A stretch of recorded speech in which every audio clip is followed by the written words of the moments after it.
All right, we have finally seen Thor Ragnarok, which means we can now take a look at my thoughts on the Marvel Cinematic Universe and rank them from best to least enjoyable, going all the way back to 2008 when Robert Downey Jr. gave us Tony Stark, Iron Man. And next year is Marvel Studios' 10-year anniversary. And what better way to celebrate a 10-year anniversary than the culmination of all of these movies and all of these stories in one film, Avengers Infinity War. So before we get into actually ranking the films, let's just go ahead and look at all of the films that Marvel has done so far. In fact, let's just go ahead and throw them up on this wall. So first, we have Iron Man, back in 2008. Incredible Hulk, Iron Man 2, 2010. Thor, 2011. Captain America, the first Avenger, The Avengers, 2012. Iron Man 3, 2013. Thor the Dark World, Captain America Winter Soldier, 2014. Guardians of the Galaxy, Avengers Age of Ultron, 2015.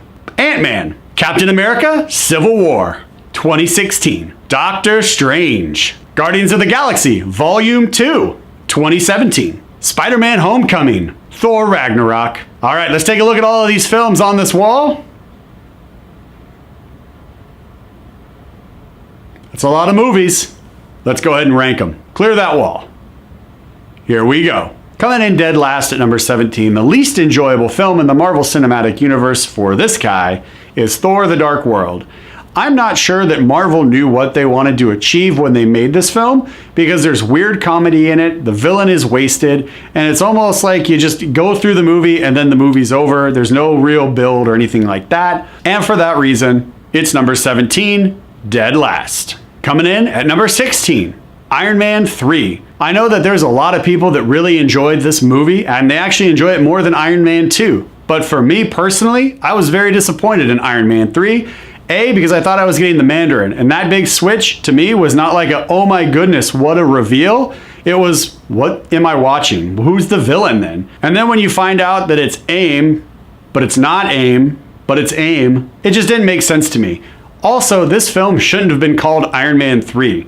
This film should have been called The Tony Stark Story, Iron Man 3. This movie was not about Iron Man, it was about Tony and him trying to figure out how to be the hero without his Iron Man suit. And if I wanted to watch MacGyver, I would just watch MacGyver. Coming in at number 15, Avengers Age of Ultron. This movie was forever long, and it took forever to get to the ending. Also, why did we repeat the same thing with the villains? You stop one villain, and then all of the villains die. That was the end of Avengers. Why are we repeating it in the very next movie? It didn't make sense. And because they dropped an entire city out of the sky, this movie is coming in almost last at number 15. Coming in at number 14, Guardians of the Galaxy, Volume 2. I was over the moon about the sequel. I couldn't wait to get in to see it, and then the sequel let me down. The entire ending actually bothered me. I had to see it multiple times to make sure I wasn't missing plot points because I was so enthusiastic about seeing a sequel. The ending villain didn't make any sense. If you're a planet, what do you need an avatar for? Why don't you, as the planet, just consume the beings that are on your planet? Kind of what you were doing, but then all of a sudden you decided to be an avatar and it didn't make any sense. So for these reasons, Guardians of the Galaxy Volume 2, number 14. Number 13, Iron Man 2.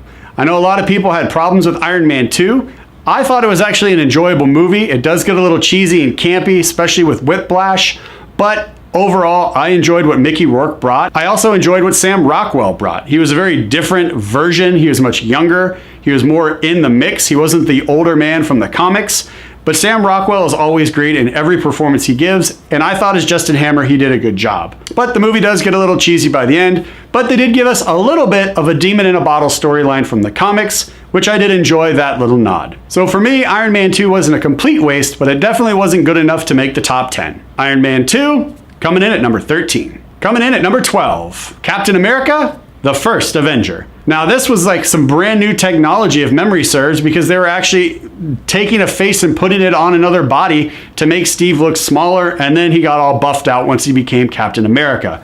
That's great. But the story itself just kind of felt generic. I didn't really care too much about the hero or the villain. I did enjoy seeing the Red Skull on screen. The makeup on it looked great. And also Hugo Weaving is always great, especially if he's got to play a villain. So for this reason, we're getting close to the top 10, but Captain America, the First Avenger, didn't knock it out of the park enough to make the top 10. Captain America, the First Avenger, coming in at number 12. Coming in at number 11, The Incredible Hulk. This movie doesn't even really feel like it's part of the Marvel Cinematic Universe. Part of that could be due to the fact that Bruce Banner was switched from Edward Norton to Mark Ruffalo.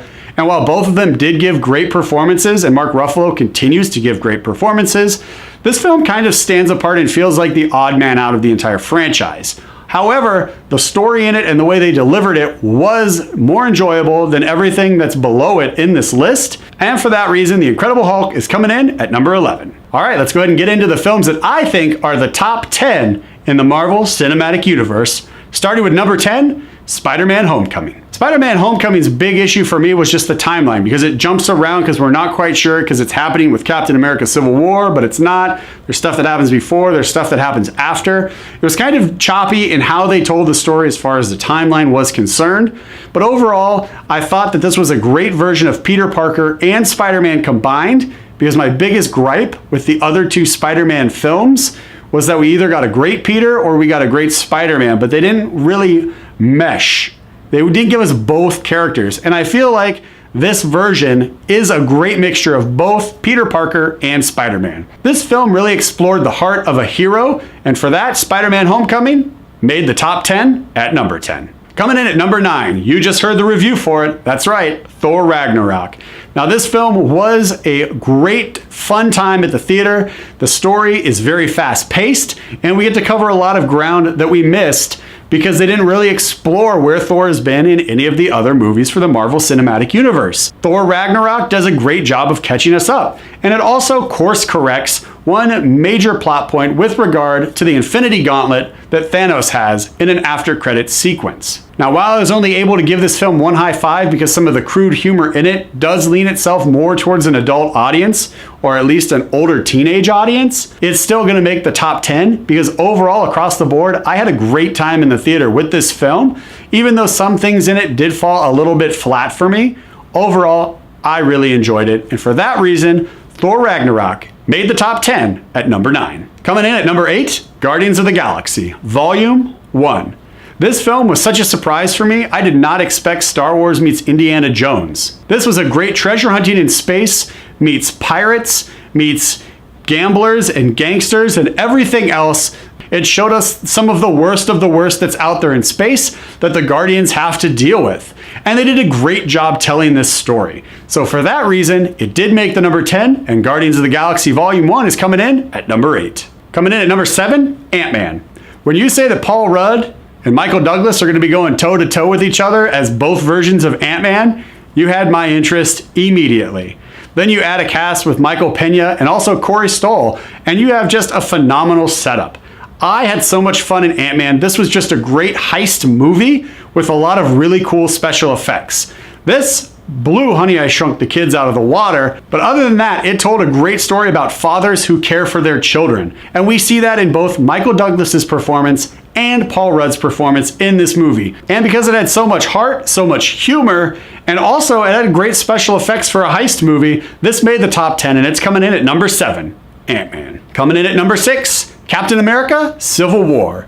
Now, I know folks are probably surprised that this film is coming in so low in the top 10, coming in at number 6, not even breaking the top 5. But Captain America Civil War was a very complicated story that they did a really good job telling. There was a lot of things that they had to mix into this. The introduction of Spider-Man, the introduction of Black Panther, these new characters integrating Ant-Man into everything. There was a lot that had to go into this story, and they did a great job doing it. But this did not feel like a Captain America movie. It felt like an addition to an Avengers film. So because it doesn't stand on its own as a great Captain America film, I did have to drop it down a few points in the ranking. So it is coming in the top 10, but it's definitely not making the top 5. Coming in at number 6, Captain America, Civil War. All right, let's get into the top 5 films in the Marvel Cinematic Universe. Coming in at number 5, the one that started it all, Iron Man. I had such a good time in this film. When I walked out of the theater, I was like, holy cow, Robert Downey Jr. is back. Jon Favreau was great. This film really was a true origin story. It introduced us to a character that most people were not familiar with, and it did a great job doing that. It gave us who he is as a person, who he was after he was captured and escaped. This was just a great character piece about a guy who came from everything, fell to nothing, and then rebuilt himself once he found out he was betrayed. And because of all of that, this is making the top 5, and Iron Man comes in at number 5. Coming in at number 4, The Avengers. I was like a kid on Christmas when I went to see this film, and The Avengers did a great job overall. From the villains, to the story, to introducing us to new characters, to creating brand new characters that weren't even in the comics yet. They did a great job with the Avengers. Seeing all of them on screen with today's special effects team and all of the visual artistry that went into this was incredible. The music and the score was incredible. Watching Hawkeye shoot arrows as he's falling off of a building, seeing the Hulk smash, following Captain America, watching what happens with Iron Man sacrificing his life at the very end to save the day. Everything about the Avengers was done so well, and for that it made the top 5, and it's coming in at number 4, The Avengers. Coming in at number 3, my personal favorite Marvel hero, Doctor Strange. Doctor Strange is a character that goes through a literal existential crisis. He loses his identity and value of self. He was the world's best surgeon. He loses his hands and can no longer be that surgeon. So he goes through method after method, surgery after surgery of trying to heal his hands to get his identity back, all of which fail, and he realizes he's got one last shot, and it sends him on a completely different path and turns him into one of Marvel's greatest heroes of all time. This film did a great job actually capturing the spirit of that existential crisis. Benedict Cumberbatch, you could see it on his face as he was going through it. The conflict, the confusion, the frustration, it was all there. Chiwetel Ejiofor plays a great partner to that with Baron Mordo, who we actually get to see why he goes to the dark side and why he becomes the villain. We understand his motivations. And Tilda Swinton as the Ancient One knocked it out of the park. She stayed calm, determined, and you knew there was always something more going on than she was telling us by the way you could just see it in her eyes. If you haven't seen Doctor Strange yet, I definitely recommend you check it out because this film came in the top 5 at number 3, Doctor Strange. Coming in at number 2, Thor. I love Thor. I thought Kenneth Branagh did a fantastic job with this film, and Thor was my favorite Marvel movie until the number 1 film, which you'll hear shortly, dropped in theaters. Everything about the story in the first Thor movie is so well written, and the characters deliver on everything so wonderfully, it's believable. Odin as the father, and then you have Thor and Loki as the brothers who are working together but aren't really working together. It's just such a great yin and yang story. It really makes the Shakespearean feel to the House of Odin. Everything about Thor I thought was great. There was a little hokiness in some of the action towards the end with the fight scenes, but we dismiss that because the story is so well written and so well delivered to us that Thor is coming in at number 2. Coming in at number 1 on this list, the most enjoyable film for me personally, Captain America, Winter Soldier. Marvel set out to do like a government spy thriller from the 1970s, and my goodness did they knock it out of the park. This was a grand slam. The drama in it between two characters who are best friends, but the struggle that one goes through to revive the other, to remind him that this is who you are, you're not who they say you are, to redeem himself, and to have his best friend have his back to help him redeem himself, even though they're at conflict, was a truly epic story. Then you add all of the side characters coming in, like with Robert Redford. Sam Jackson continues as Nick Fury. Scarlett Johansson is the Black Widow. Everyone is playing together so well in this film, and it delivered on everything that it promised and more. The elevator fight scene, the view from the top looking down after Captain America has just completely taken out all of these special forces guys. The addition of Anthony Mackie as the Falcon.